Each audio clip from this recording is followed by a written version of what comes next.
there's a lot of noise online from people who haven't been in the financial systems, like BlackRock's going to own all of the Bitcoins. It's not. It's a client-driven thing. It's a fund. Right. And you buy a share of the fund, and that gives you your access to Bitcoin. It's not like they front run you into all of this stuff. But how I think about it is we've got two worlds out there, TradFi, crypto. Mm-hmm. And the ETF is probably, I think of these as I think of the crypto world as like a digital nation state in that kind of Balaji idea. Okay.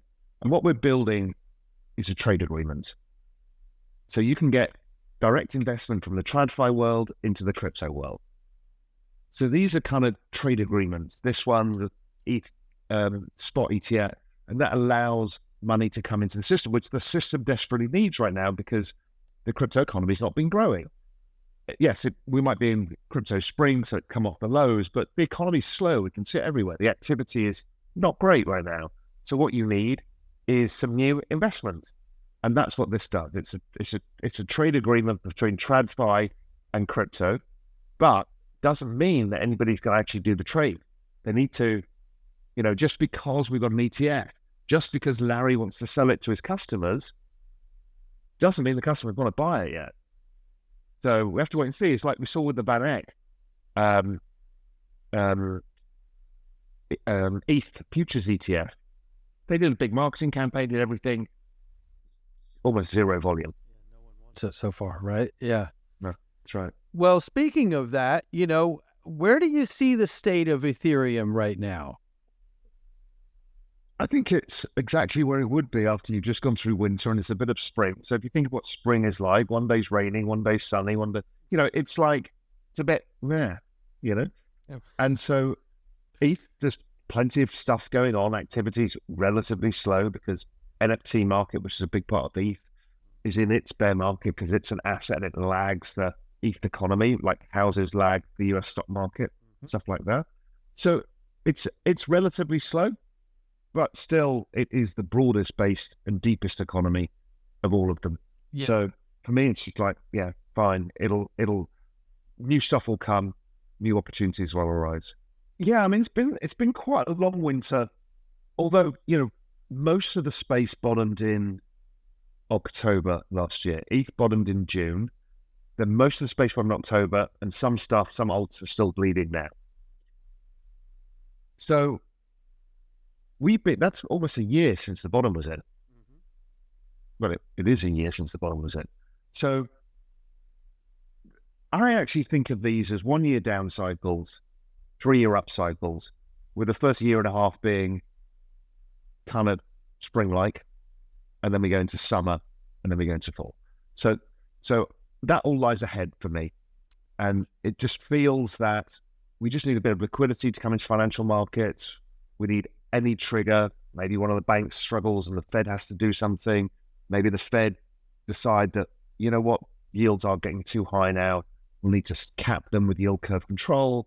Or maybe they just see inflation falling fast and they start cutting rates. But all of that feels like it's coming into play, and the crypto market will start sniffing it out early.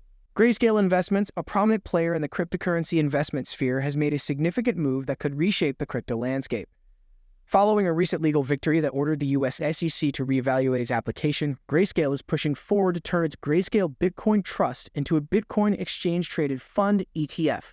This bold step signifies Grayscale's unwavering commitment to bringing innovation and broader investment opportunities to the crypto world. On October 19, Grayscale submitted an S-3 form registration statement to the SEC, marking a pivotal moment in their journey. The objective is clear: to list shares of Grayscale Bitcoin Trust on the New York Stock Exchange, NYSE, ARCA under the ticker symbol GBTC. The significance of this move is profound, as it could open the doors to a new era in financial markets, where Bitcoin ETFs become a common sight. However, the road to a Bitcoin ETF isn't without hurdles. It depends on NYSE ARCA's 19 BITS4 application approval, as well as the SEC's declaration of effectiveness for Form S-3. Once these regulatory milestones are achieved, GBT will be ready to operate as an ETF.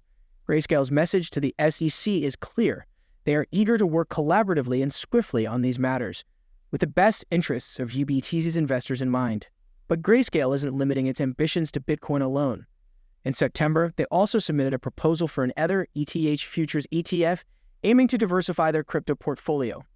This move signifies their broader vision for the cryptocurrency industry, recognizing the potential of various digital assets. Yet Grayscale isn't alone in this journey. Several other major players, including Ark Investment, BlackRock, and Fidelity, are racing to secure the SEC's approval for a Bitcoin ETF. The competitive landscape indicates a collective effort within the industry to bring diverse investment opportunities to the public.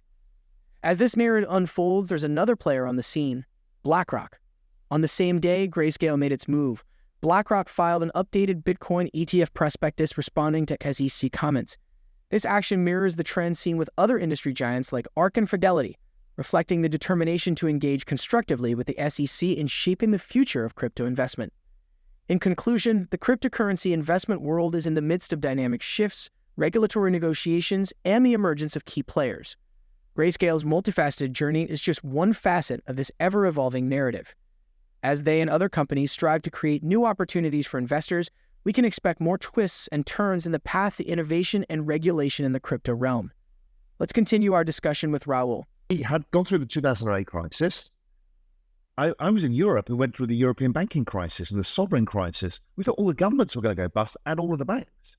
We had Cyprus where they took all the money of people's bank accounts.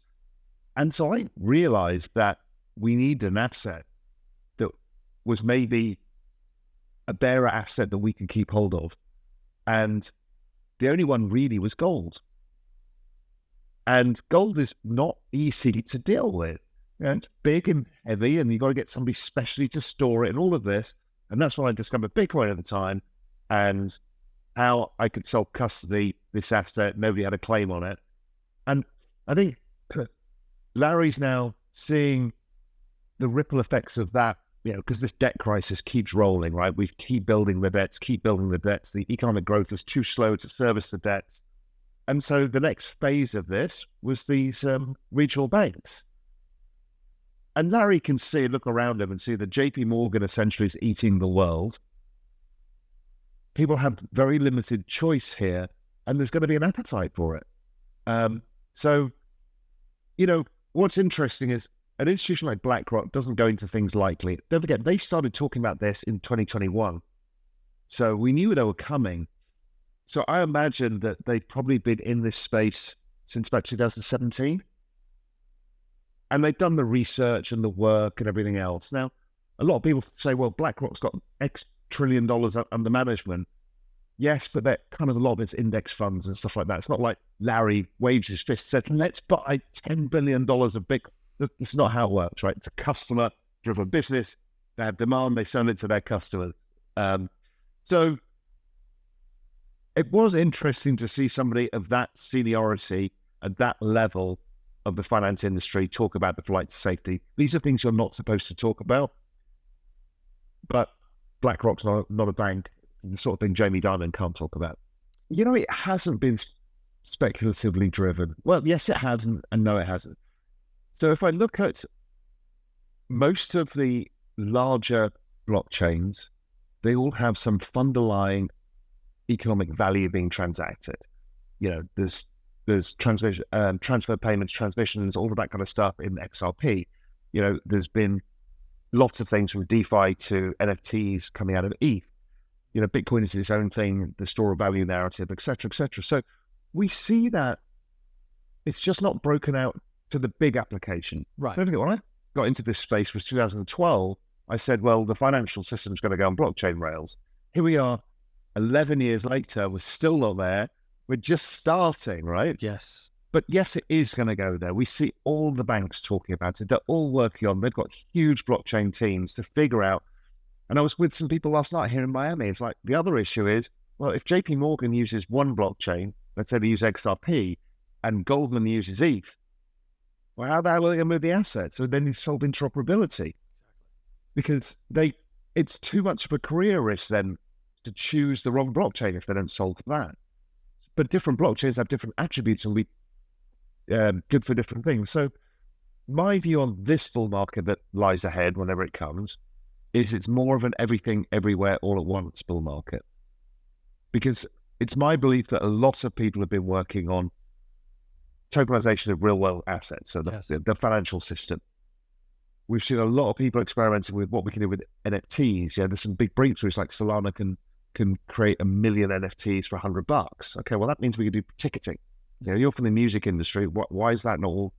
You know, why do the tickets that we stick in a drawer to prove that we went to an amazing concert 20 years ago, why is that not an NFT? Of course it should be.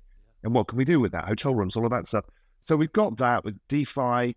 DeFi is probably going to split between KYC, AML, DeFi, because the institutions want to get involved, but they can't because of regulatory problems.